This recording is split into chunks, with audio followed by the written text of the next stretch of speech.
বেটারে মারছেন, বেশ কিছুজনে মিললে মাইরা বেটার বউরে টাকার বান্ডিল ধরাই দিলেন।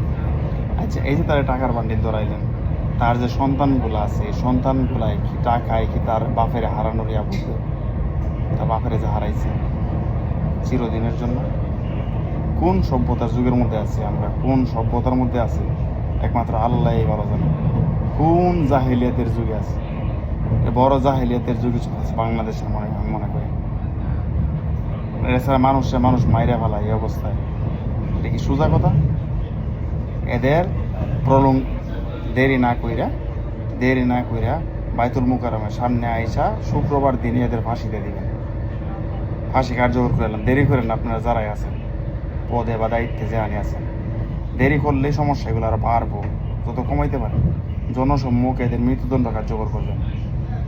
জনসম্মুখে যে বা যারাই জড়িত এর মধ্যে বাইতুল মুকাররমে শুক্রবার মসজিদের সামনে নামাজের পরে হাজার হাজার লাখ লাখ মানুষে দেখবো, আর অন্যগুলো হয়ে যাবো, ঠিক হয়ে যাবো।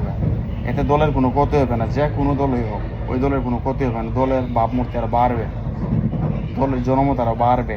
আপনারা যে দলই থাকেন, যারা এইগুলো প্রশ্রয় দেন না